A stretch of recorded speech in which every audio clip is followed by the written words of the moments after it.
President Trump roasting the globalists at the UN during the General Assembly after he and Melania were forced to climb a broken escalator that conveniently shut down as they stepped on it, and then deliver his remarks off a busted teleprompter. The teleprompter is not working. I can only say that whoever's operating this teleprompter is in big trouble. All I got from the United Nations was an escalator that on the way up stopped right in the middle. If the First Lady wasn't in great shape, she would have fallen. But she's in great shape. We're both in good shape. We both stood. And then a teleprompter that didn't work. It's time to end the failed experiment of open borders. You have to end it now. See, I can tell you. I'm really good at this stuff. Your countries are going to hell. The UN official stated in 1989 that within a decade, entire nations could be wiped off the map by global warming. Not happening. It's the greatest con job ever perpetrated on the world. And I'm really good at predicting things, you know? They actually said during the campaign, they had a hat, the best-selling hat. Trump was right about everything. And I don't say that in a braggadocious way, but it's true. I've been right about everything. We don't deserve him. But talk about an escalation. Carolyn Levitt highlighting a Telegraph article from Sunday, saying UN staffers were joking about how they may turn off the escalators to mark Trump's arrival. You know, Jesse, you're the person I go to when I want to know what's behind the story, what's going on with the escalator. What do you think? Yeah, they sabotaged them. Yeah. And they could have hurt the First Lady. Yeah. Trump would have fallen and he would have gotten back up. But, you know, they would have blamed it on his rhetoric. And then they sabotaged the teleprompter. Yeah. I mean, this is an insurrection. And what we need to do is either leave the UN or we need to bomb it. It is in New York, though, right? Yeah, there could be some fallout there. Yeah, yeah. All right. Maybe gas it? No. Let's not do Don't that. gas it. Okay. He's But we kidding, need to he's destroy kidding. it. Maybe just, can we demolish the building? We could turn it Have into- everybody leave and then we'll demolish the building? We could turn it into affordable housing. Okay. That's what you do, affordable housing. No, I don't like that. I like nice sky rises, Dana, the expensive condominiums. You trying to see win an the election East here. River from there. No, this is absolutely unacceptable, and I hope they get to the bottom of it, and I hope they really injure emotionally the people that did it. It is good, though, that he's saying that we have a MAGA model for the world. You basically have to get off the green stuff because it doesn't work. You have to stop fighting each other because it sends migrants all into Western Europe. And then you just have to make money, not make war on each other. It's common sense. It's worked here. It can work everywhere else. And the most important thing, he tweeted. He said Zelensky can win this thing. If we just send him more money and the Europeans stop buying Russian oil, not only can he win it, he can go take all the land back that Russia's grabbed. This is a huge break from what he's been saying. He must be so pissed at Putin to say this. Now, the ball's in Putin's court. We'll see what Putin says.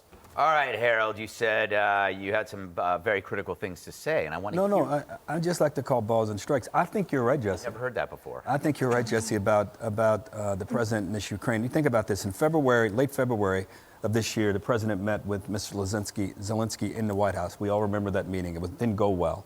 There were harsh words said back and forth. Even Vice President Vance got in the mix there.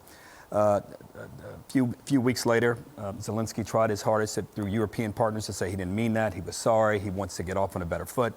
Then in August, mid-August, our president hosted President Putin in Alaska. The president said it was a good meeting. Here we are now, and I would have thought today, I was hoping for something different from the president before the UN. I was hoping he would have made his speech about what you just said, how he's changed his mind on this and what this means for the world.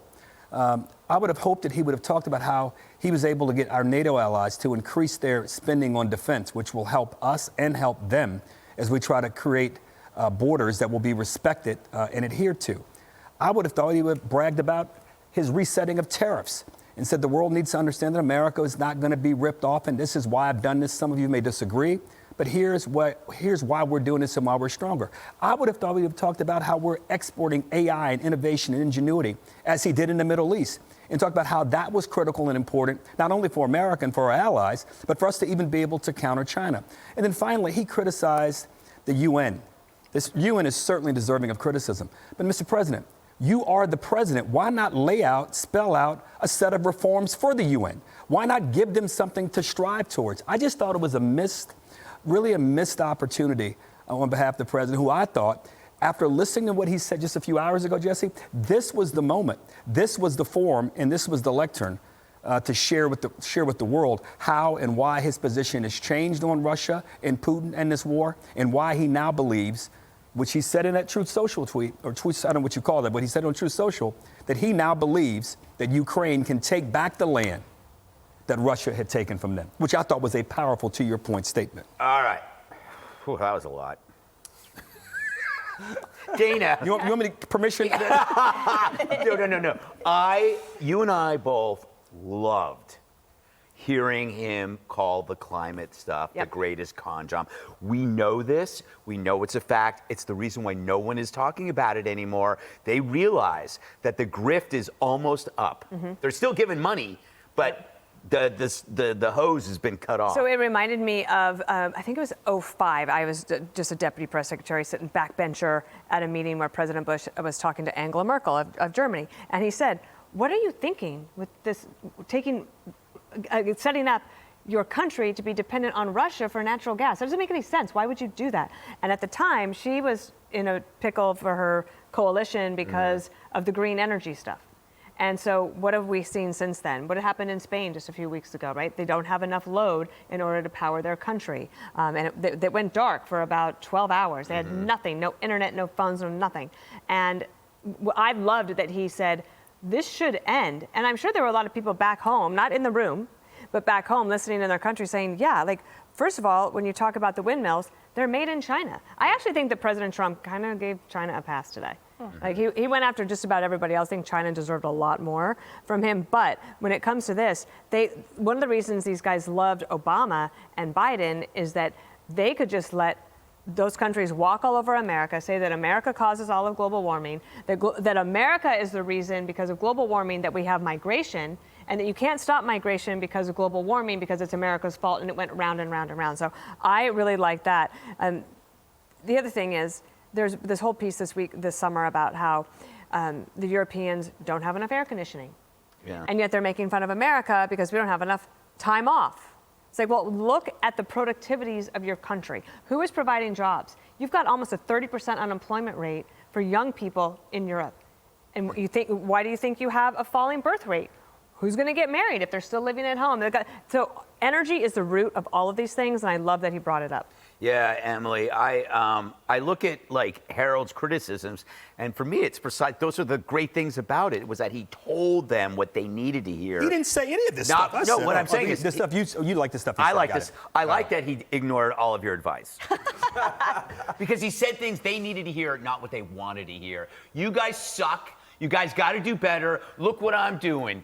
Follow me or get out of this city. Yeah, I Jesse, say that to Harold. Your wish actually came true today. The UN was rocked by a bomb, a truth bomb, because that's exactly what the president did the whole time. I agree with you. I thought he nailed every point so perfectly. The climate pact's a con job. We have diminished our output by 17%, our emissions. And meanwhile, since Paris, the rest of the world is up 6%. And it's all China and India. He's like, what is this all for? On foreign policy, reminding the entire globe that he has done more than any modern president, reduced or extinguished 7 conflicts. And he talked about the unenforced 2,000 resolutions by the UN, highlighting that they are simply an impotent body. So he talked about that. They like to issue letters. So I do think that he articulated exactly what they need to do, which is stop doing nothing.